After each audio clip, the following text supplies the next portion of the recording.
That's a bit better. Right. Let's get this show on the road. Hello, hello, hello, everybody. How are we? I'm good. I thought it'd been really ages. I don't even know how to speak English. I thought it'd been quite a while, but actually it's only been a month since I last filmed a podcast. But yeah, feels like a lot longer than that. So welcome everybody, welcome back, welcome to anyone who's just accidentally found me today. My name's Carla and I'm coming to you from the east coast of the North Island of Aotearoa, New Zealand, and today is Friday the 20th of June 2025 and it's winter in New Zealand. I've got quite a bit to show you today. I've had a really busy month and the thing that I'm wearing here I hadn't even cast on or planned to cast on when I last recorded. So I guess we'll talk about that first and then we can kind of just carry on. So this is the Whiterun by, now I kept all my notes in here, not that one. This is called Whiterun and it's by Melody Hoffman, which you might know as, was she Bee Mandarins or something like that on YouTube. And I was watching her channel one day and I saw this and I absolutely loved it and I just had to make it. And it was very quick to make. I've made mine holding a strand of, I've got them here actually, just give me a sec. As long as this thing doesn't freak out that my face is gone. I'm back. So we've got a cone of DK weight mohair. It was 70% mohair, 30% nylon. So I had that cone and this cone which has made so many things, which I think it's just a Romney and it's DK weight as well. So the pattern calls for 2 strands of DK weight yarn held together and I think it was 7mm needles. I knit the second size which was a smaller size than what I am on the chest, but actually it's turned out really big. It's actually turned out bigger than I thought it would. So I'm glad I didn't size up. I think I thought originally I would go with the smaller size because I've been losing weight and I didn't want it to be too big. But even so, it's huge. It's like, so can you see that? And you can see I've got this video on face tracking and now whenever I try to stand up it's just going to keep doing that. I'm still figuring out how to use this camera I've got. So its design is it's quite a low, it's got like the, let me see if I can change these settings. So face track's still on, I can't stop it. So you can see the hem only goes to the waist, although mine's actually sitting on the top of my hips. It's designed to be, what does she say? Let me have a look.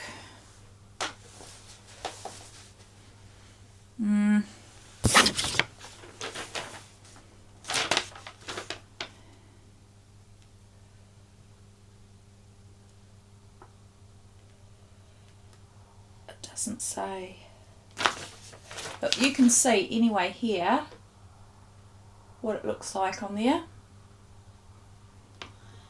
I'm all over the place. What was I going to say about this? I enjoyed the pattern. It is bigger than what... I mean, I know the sleeves are supposed to be big, but the body's a lot bigger. I think she says to go with like 5 centimetres negative ease or something, and I knit the size for the 95 centimetre chest, and I'm 103 centimetre chest, and it's still big. I didn't gauge swatch though, and the reason why I normally do, because you don't want to knit something and I'm always spot on, but this, the only gauge given is for the pattern, and I really just didn't want to do that. I just wanted to crack straight onto it. So I just did it. So obviously it's bigger for me. I don't know whether I would have wanted to go down a needle size because I like the fabric it's made. Yeah. Anyway, the other statistics that we've got for this is that it's only got 4 sizes. Now, I didn't know that before I bought it. A small, medium, large and extra large. I'm the medium, wearing the medium. To fit chest circumference 70 centimetres, 95 centimetres, 115 and 130 centimetres. So that's between a 28 and 52 inch bust. Oh, that's right. She says choose a size that has between -3 to +1 inch centimetre of ease. So that's why I sort of thought I could go down a size. But anyway, it is what it is. So I think it calls for like a tubular or Italian bind off. I didn't do any of those. I just did my usuals. And the collar is rolled and then just picked up around, tacked down, bound off around the bottom, and I quite like that.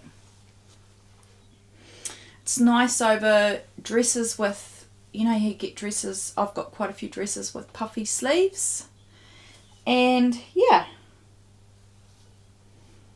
I'm not very good at this. I think it's just, I'm out of practice and I know I should be getting this done today, so I'm just doing it. So that's enough of that one. Moving on. The next finished object I've got is the Gloam cardigan, which if you want more information about, I did release a video a couple of weeks ago with the full process of this from start to finish. I made this with yarn that I spun using fibre that I blended from sheep's wool and some alpaca that I processed straight from when it was shorn, so from my friend. It's a nice sort of crop design cardigan. It's got a nice pattern across here, but I don't know if you can see it in that light, but all the details are in the video that I put out, so if you want to know more, there's that. And I love it. I love it, and I've had a lot of compliments when I wear it. It's not the main purpose of making something, but it is nice for someone to say something nice about it. So then, so there was the Gloam, and that's a Caitlin Hunter pattern. So the next thing we've got is the Woodland loafers, which are this pattern here, which is by Claire Slade. Now, I've had this pattern for ages. I saw them somewhere and I was just like, oh, I want those. I mean, I like the style of them, but I also really like the colour of them as well. But I ended up holding a strand of this with just some random wool that was given to me. It was out of someone's stash. And I knit we've got, let's have a look at these sizes. You've got small, medium, large, extra large and XXL to fit US woman's shoe size. Actually we'll go with the EU because that's the one that I usually go for. To fit EU shoe size 37 to 38, 39 to 41, 42 to 43, 45 to 46 and 47 to 48. Now my feet are a size 40, so I went for the second size. They say to use chunky or bulky weight yarn and 5mm needles. Now these turned out too big for me, but I loved making them. So what I did to sort of rectify the too bigness was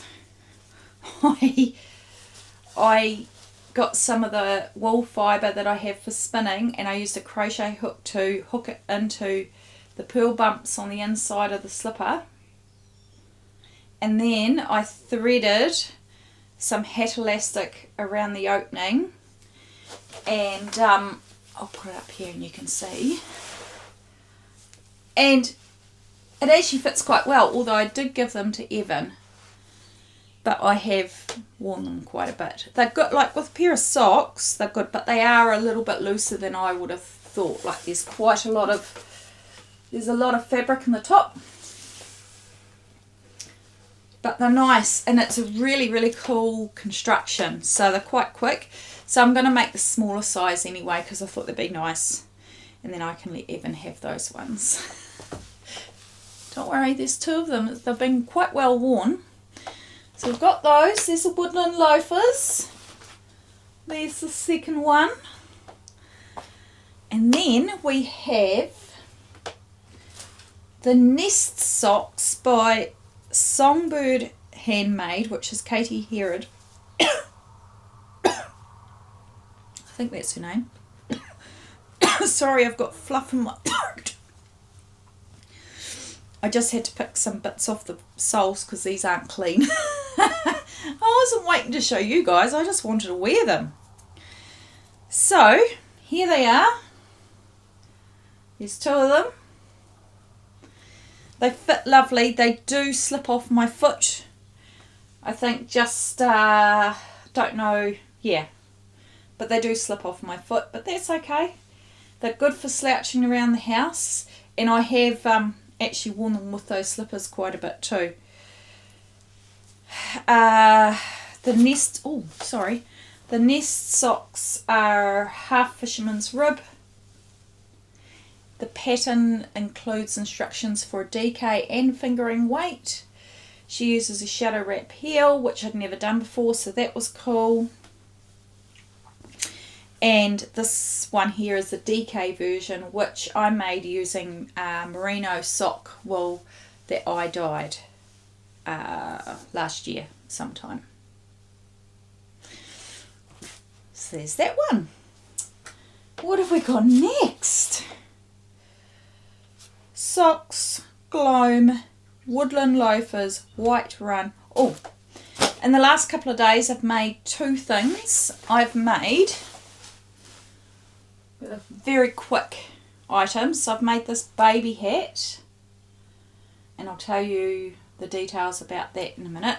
I've just got a couple of knitworks face cloths in here to try and dry and block it. So I've made that one. Now you tie that bit into a little knot when it's done, and I'll just put that back up there, and a pair of booties which are designed to look like Ugg boots. So they should have, they've also got some microfiber inside them to try and, actually I could probably take that out in a minute now. Aren't they cute? So a couple of my very dear friends at work, they are taking a group of students from the Te Ao Māori class to, I've got one of those rainbows from that crystal, hang on a minute. That might be a bit better. Te Ao Māori class over to Hawaii in a few months. So I thought as part of the fundraising activities, I'd make them something simple and easy that they could raffle. And yeah, so these can go into work on Monday. Now they will have, I've got those faux leather, suede leather labels. So they'll each have one on the back of the booties and a little one on the side of the beanie. Now the patterns are, I brought them in here. Oh, sorry, I just hit the microphone.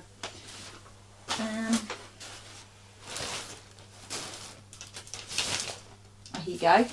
So the hat is called the Tegan baby hat with a top knot, and I'll show you what that looks like. It's a free pattern on Ravelry by Julie Taylor. So that's what the baby looks like there. And the second one is called Baby Uggs, and that's by Autumn Street.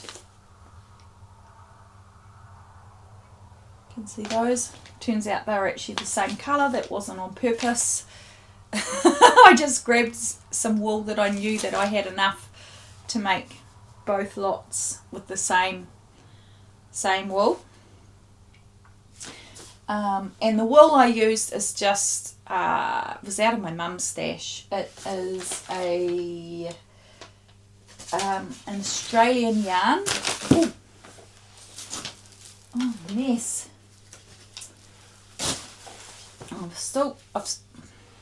Hello. Me and technology. Probably shouldn't have had it on the face tracking. Don't ask me why I did that.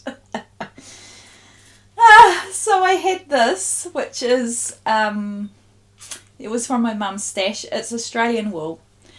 And I don't even know where she got it from. It says emotive, imagine, design, create. And that's it there. It says solutions. Who knows? So I don't know where Mum bought that from. So that's what they're made from. And I think that's it for finished stuff. Now what have I been working on? Well, I was working on this. But I've got in here, I've started a pair of slippers for my nana. So they're just some TV slippers, and they're just made with some odds and ends of wool. And, oh yes, so I've got the Khorazan sock on the go, which is a pattern by Kelly Menzies, who's my friend of Roro and Cades, and the wool was gifted to me by a friend. So there you go. It's got this lovely sort of cabled stitch, which is actually really easy to do. You don't need a cable needle, but it is cabled. I love it. So I'm just about at the point, I think I was going to measure it again to see whether I could start decreasing for the toe, but I haven't touched it in about a week. I was taking it to work. Yeah, so that's all I can say about that one. Ah, so I hope I'm not making you guys dizzy. I just really can't be bothered hitting end and then restarting it. I mean, I could tack them together. I know how to do that, but without the face track. Because I actually don't know how I put the face track on it. And it might be too long to have to muck around. So, what we've got here is a Hexi Cardigan. 3 people I follow on YouTube have done or are making Hexi Cardis at the moment. And it just got ridiculous. So I thought it's a sign I have to make one with my scraps. So Ellie from lovely Ellie from Little Drops of Wonderful, my beautiful friend Kelly from Roro and Cades, and then the lovely Kaylee of Home Tea Knits. She's changed her channel name. So they've all been making or have made these Hexi Cardies, and I thought I'm going to have a go. So I'm making mine the two halves simultaneously, so I'll do a round or 2 rounds and then I'll go to the other one, just so I can try and keep the colours the same, but we'll see. So I started off with just one colour under the armpit, and that's the colours we've got there, if you can see that. So for anyone who doesn't know, the Hexi Cardi is a 6-sided piece, and that's so you can just keep growing it, and then eventually that will become an arm, a front and a side, and then you can build on it once you've got to the size you want. So that's one, and then the other one is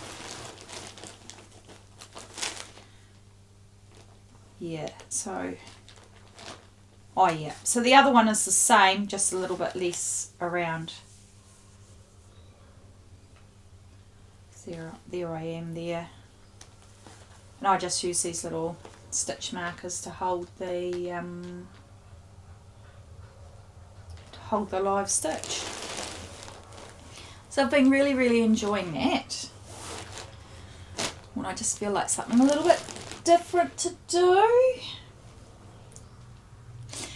I've also been working on my Daydreamer and my Broken Wings shawls, but I didn't bring them in. I just thought, is this going to look the same to you guys as it did the last time? I'll wait till next time. Otherwise, this will just be going on forever. The other thing that I have been working on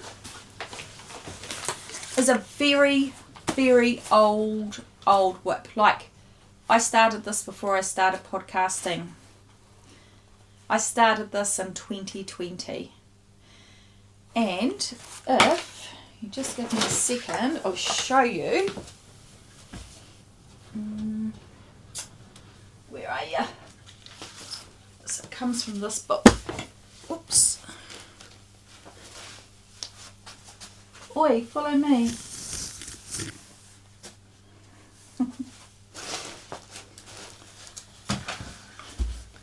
I'm over here. Right, now follow me.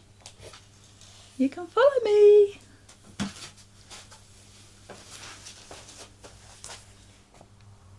It lost my face, but I've turned it off and it doesn't have the face tracking thing on anymore, so that's good. So now you can see my waist, sort of. Right, so I was making a pair of bunnies for my little granddaughters when they were born. They're now at the point they're not interested in that kind of thing. Well, they might be, but I don't know. But I thought I'd finish them anyway, so that if there's a baby around or anything like that, I can give it to a baby. So they've come out of this book here, which is Knitted Animal Friends by Louise Crowther.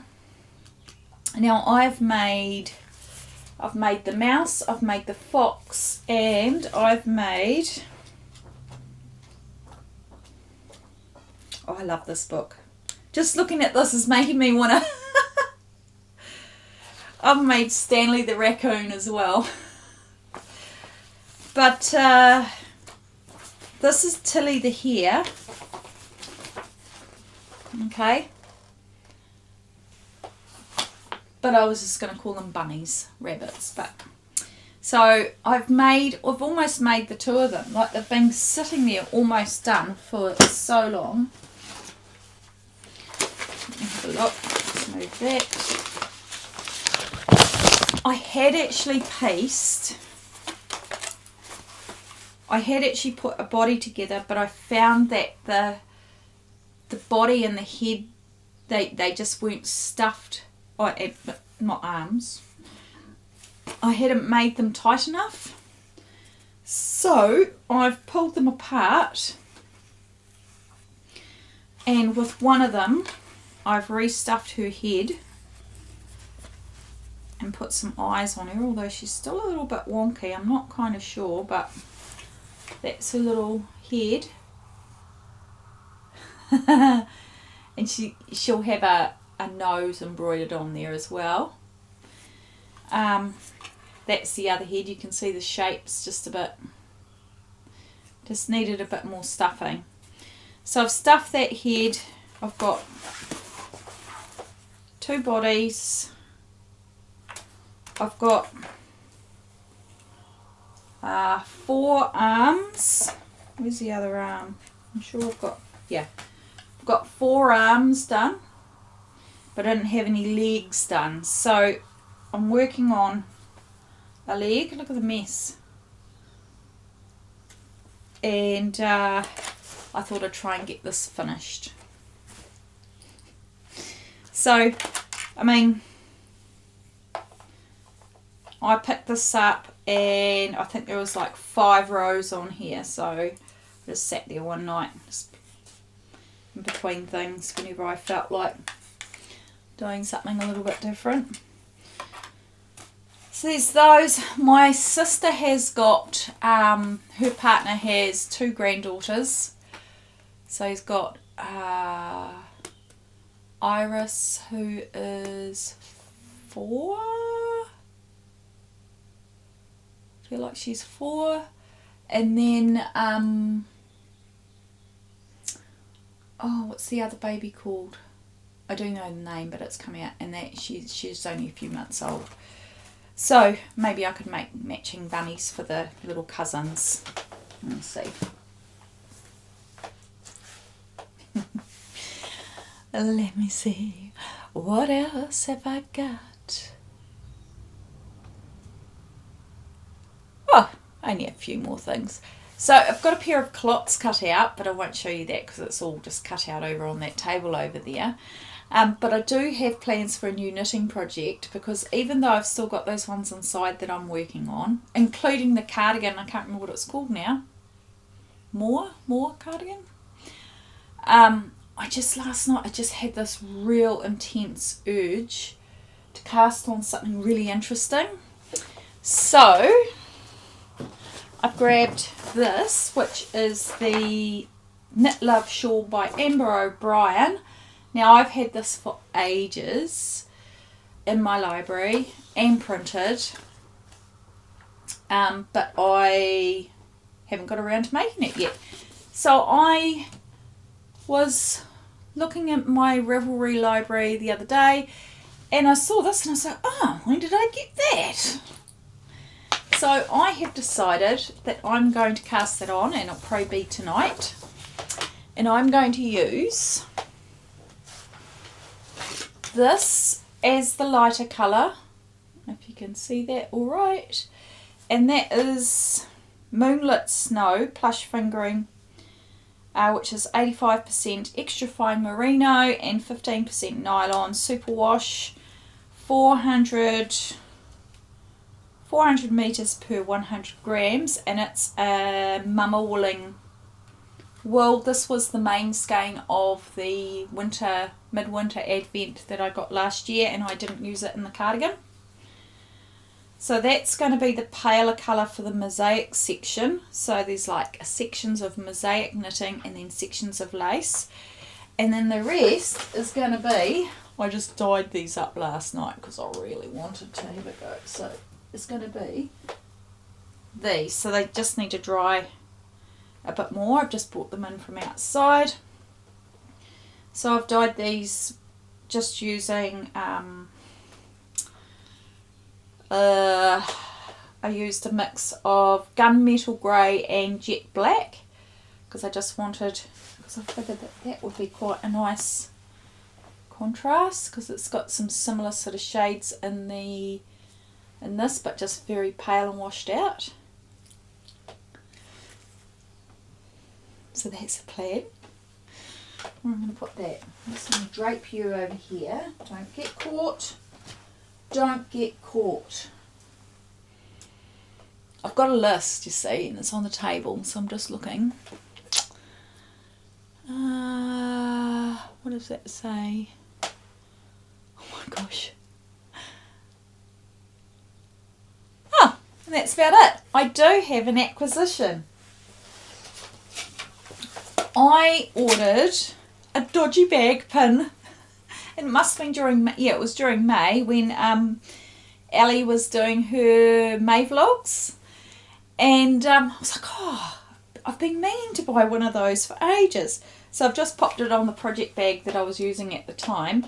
And then there's the other pin, which is the Have Happy Adventures, which is just gorgeous. And then that one, which is the dodgy bag. What I'd like is another pin that says, I'm a dodgy bag. Ho, ho, ho, I'm so funny.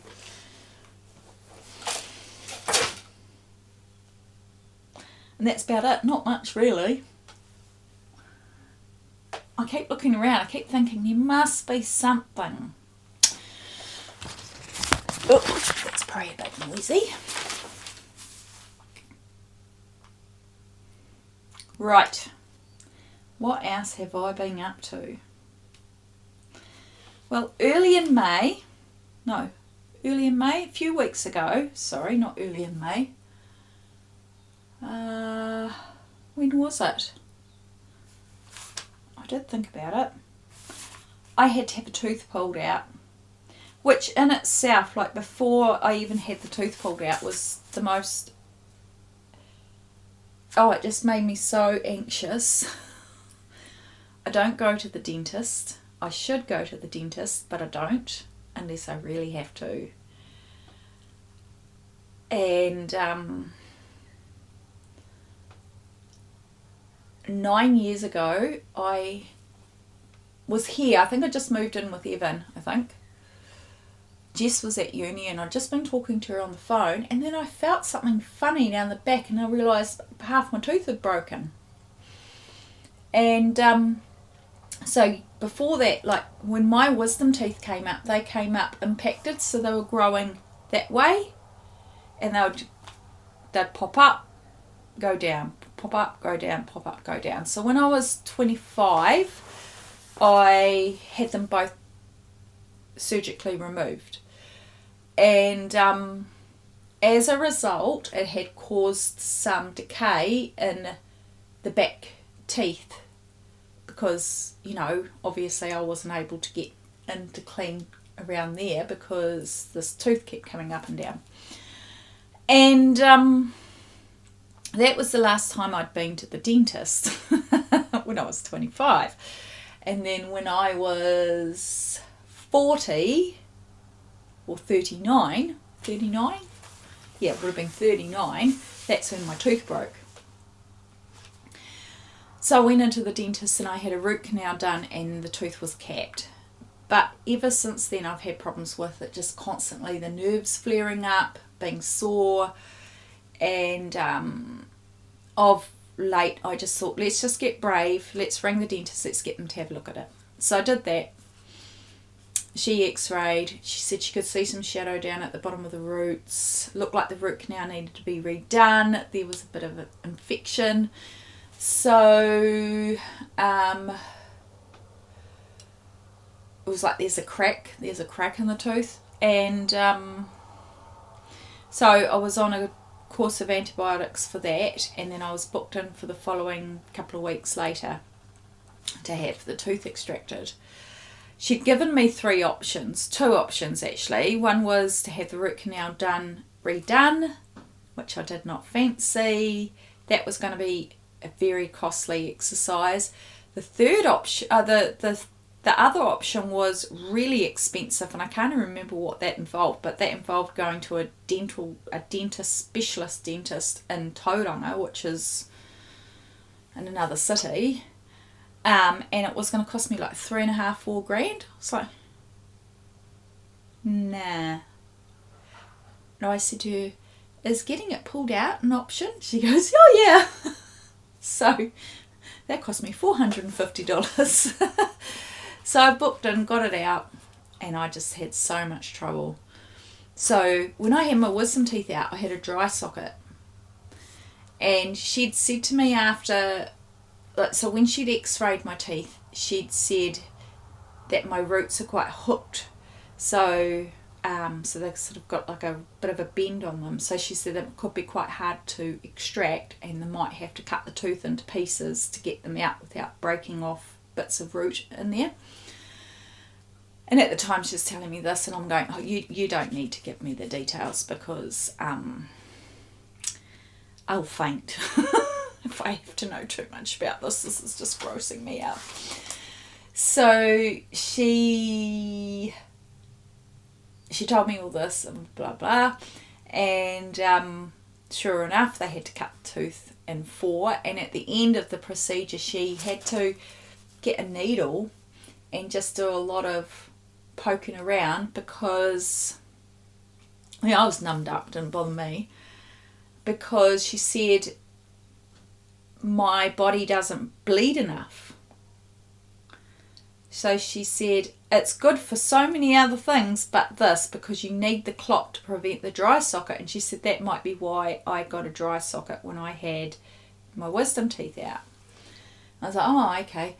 So she did that. She gave me all this advice on what to do and what not to do, so that we could, make sure everything's all right. Had the painkillers, got home. I was fine. I was tender, but, it wasn't too bad. I mean, it was what you would expect after having oral surgery. And then I didn't sleep particularly well, so I had the following day off work as well. And then I went to work on the Wednesday, so I had the surgery on the Monday, off Tuesday, went to work on the Wednesday, feeling, average, but not too bad. And by the afternoon I was starting to get quite throbby. And the whole time I'm taking, ibuprofen and paracetamol every 6 hours or whatever it is. And what happened? Oh, I woke up at about 2 o'clock in the morning, Thursday morning, and I was crying. Evan's like, do you want me to take you to the hospital? I was like, no. So I ended up taking one of the anti-inflammatories that I have been prescribed for my migraines, and it's Celebrex. So I had that, and that helped a bit. So didn't go to work that day. I rang the dentist, got in to see her. She didn't seem to think that it was dry socket, but honestly, for the next 2 weeks, I mean, I went to work the following week and that, but I was still taking those strong anti-inflammatories. And you'd know, because those ones you only take one every 12 hours, you'd get to sort of hour 10 and it would start to really hurt, and you'd only be able to take some paracetamol. Yeah. So I was actually thinking, oh, maybe I should have just left my tooth alone. So that's what you get for being brave and going to the dentist, guys. Don't go. Don't go. No. So what else have we been? We have been really busy. Prior to that, so you guys met Mouse. Wow, got a bit of news about Mouse. I've been waiting until after I got all this done to get Mouse de-sexed, because I just didn't want to have to be going in and out to the vet and worrying about things like that with all this stuff going on. So things settled down, booked him into the vet to be neutered, got him in there on, when was my appointment? Tuesday. And he was a she. What did they say? He was a she, said, hey babe, take a walk on the wild side. Oh, do you guys know that song? Black Betty. So anyway, the nurse was going, right, now let's have a little feel for your testes. And she's going like this because there's like these, like, they look like little fluffy pom-poms at the back round by the anus. And she's going like this. She goes, oh, there's nothing in there. And I was like, and she goes, I think you're a girl. And I said, but what are those? She goes, oh, just tufts. So she goes, I'll get the vet to double check. But she said, honestly, this happens quite often. So they took her in, and yeah, there was ovaries and a uterus, not bullies. So all this time we'd had her for about 6 weeks. Oh, it has taken me a few days to get used to calling Meows her rather than he. I rang Evan as soon as I got out to the car, and he was thinking, oh no, something's happened at the vet. And first thing he said to me when I told him was, oh, you rookie. I said, excuse me, you're supposed to be a ball expert.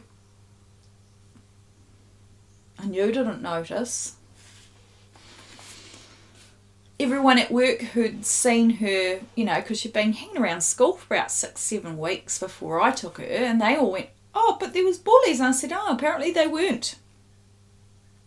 And it would make sense because we had this horrible, well, actually he wasn't horrible. He was actually really friendly, but aggressive, but friendly to humans, just not very nice to other animals. This big ginger tomcat hanging around our 4 houses, stray, and still intact, still, and that was very obvious, that wasn't big tufts of fur, but was just hanging around the back of our house, like right on the back deck, and just would go up to the window and just go like that at the cat and the dog. And in the end I had to set Digger onto him because I thought, and this was before I realised that Meows was female. I know that, you know, toms can, you know, unneutered toms can, you know, kill young cats. And one day Meows had actually got out and that cat had chased him and then gone on top of him. I thought, oh no, he's going to R-A-P-E my poor little boy cat. And when they separated, because I whacked him out of the way, I just looked at Digger and I said, get him. Digger just turned from just watching to, and haven't seen the cat since then. But that would be why he was hanging around, was because Meows is a girl. Thankfully Meows wasn't in season, wasn't pregnant, so whew, thank you for that. What else? I've got new glasses. Didn't bring them in here. I now have, what are they called? Progressives. You know, the ones that are at the tops for my distance vision and the bottoms for my close-ups. And the other thing too is we had our Speedway prize giving a few weeks ago, and Evan came away with 4 cups. It was cool. He did really, really well, but then I ended up with crook tummy and had to leave early. It was a really nice night, but yeah, so we had that. And that's about it. You know, lots of little bits and pieces, family stuff, all sorts of things happening in the background. But yeah, other than that, everything's just been ticking by. You just have to have a chunk of time to do these videos. And sometimes you just, when you do have the chunk of time, you can't be bothered. Well, let's be frank. And sometimes not. I've been watching some YouTube. Oh, I watch YouTube every day, but I found a new YouTube channel. She's a Kiwi. Her name is Leanne, and her channel is called The Herbalist Cottage.